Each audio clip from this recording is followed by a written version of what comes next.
करता हूं आपका update bye Rahul YouTube channel पर। अभी मैं बात करने वाला हूं कि आपकी आरआरबी जूनियर इंजीनियर की जो है आंसर की आउट हो चुकी है और ये मेरे टेलीग्राम का लिंक दिया हुआ है, इसे जाकर आप ज्वाइन कर दीजिएगा।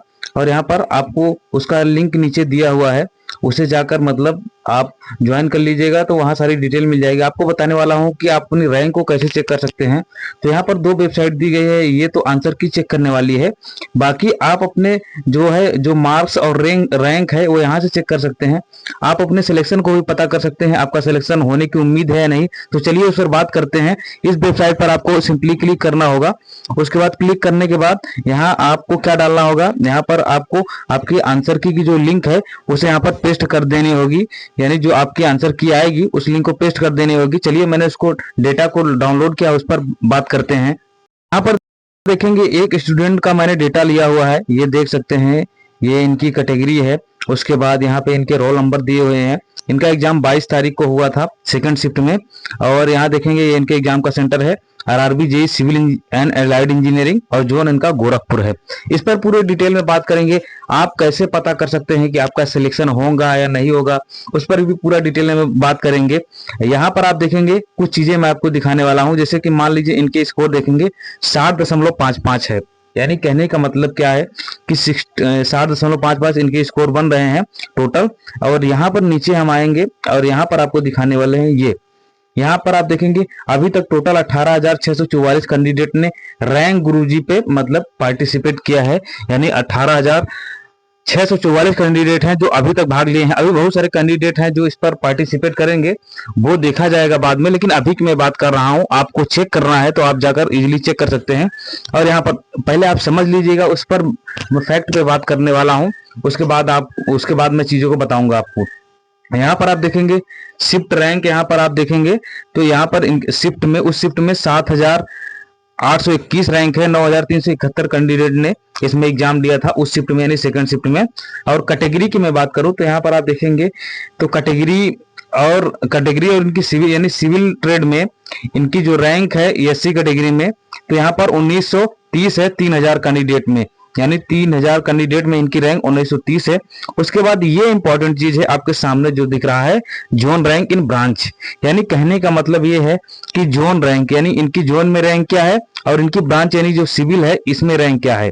तो यहाँ पर मैं आपको बता दूं एक बात कि जो भी कैंडिडेट हैं जिन्होंने भी एग्जाम दिया हुआ है, यहाँ पर अभी कैटेगरी जो यहाँ पर आप देखेंगे जो कैटेगरी है, यानी यहाँ पर इनकी कैटेगरी भी आ जाती, लेकिन अभी ये अपडेट नहीं हुआ है। जल्द ही 1 से 2 दिन में अपडेट हो जाएगा, लेकिन ये आप तभी देख पाएंगे जब आप यहाँ पर पार्टिसिपेट किए रहेंगे तब। तो मेरे कहने का मतलब ये है कि अगर आप जनरल कैटेगरी से बिलोंग करते हैं तो यहाँ पर आप देखेंगे गोरखपुर में 94 यानी 94 सीटें हैं सिविल की। एक मोटा माटी में आपको आंकड़ा बता रहा हूँ, इसमें पूरे कैंडिडेट नहीं है, लेकिन हाँ ये संख्या लाखों में है। कहीं ना कहीं 1,20,000 के आसपास 18,000 के आसपास कैंडिडेट ने एग्जाम को पार्टिसिपेट किया था। लेकिन ये जो है ये डेटा बहुत छोटा है, तो इसके आधार पर ये 20,000 यानी अगर मैं कहूँ तो 16 ही इसमें यहाँ पर कैंडिडेट ने पार्टिसिपेट किया है, या 15 ही कहूंगा, क्योंकि कुछ स्टूडेंट ने एग्जाम भी छोड़ा होगा। तो 1 लाख के ऊपर ही लगभग मैं मान सकता हूँ कि कैंडिडेट ने एग्जाम दिया होगा। तो यहाँ पर आप देखेंगे तो जो इनकी रैंक है 469 इनकी रैंक है। यानी कहने का मतलब सीट है मात्र 94। अगर ये जनरल कैटेगरी से बिलोंग करते तो सीट कितनी है, 94 टोटल सीटें हैं। और यहाँ पर इनकी रैंक है 469, तो इनके सिलेक्शन नहीं होंगे, मैं पहले ही बता दे रहा हूँ। यानी कहने का मतलब ये है, यहाँ पर आपको देखना क्या है, 469 यहाँ पर रैंक है और टोटल सीटें गोरखपुर में सिविल की 94 है। उसी तरीके से आप इलेक्ट्रिकल हो गया, मैकेनिकल हो गया, उन सारे कैंडिडेट का डेटा भी चेक कर सकते हैं, उन सारे जोन का, किसी भी ट्रेड का हो।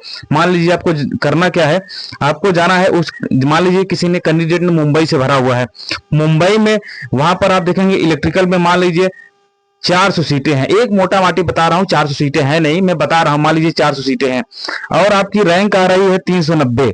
तो इसका कहने का मतलब ये है कि आपके सिलेक्शन के चांसेस थोड़े से बन सकते हैं, क्योंकि और इतने ही कैंडिडेट ने भाग लिया है, तो इतने कैंडिडेट का तो सिलेक्शन यहाँ पर होना ही है।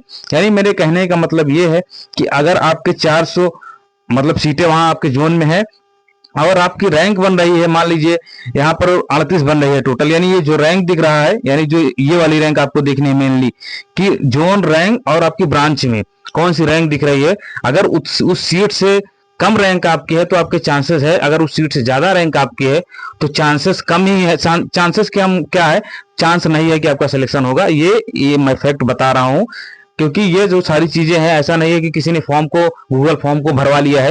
ये जो डेटा है ये भराया गया है, ये ऑफिशियल आंसर की लिंक से भराया गया है। इसे आप दोबारा से पार्टिसिपेट इसमें नहीं कर सकते हैं। यानी अगर आपने एक बार पार्टिसिपेट किया तो आपका सारा डेटा वो ऑटोमेटिक एक्सेल में सेव हो जाता है। तो ये सारी चीज जो मैं आपको बता रहा हूँ, इस तरीके से आप अपने मतलब पता कर सकते हैं कि आपके सिलेक्शन होंगे या नहीं। तो बाकी ये वीडियो आपको कैसे लगी आप कमेंट करके बताइएगा, आपके स्कोर कितने बने हैं। Okay, thank you.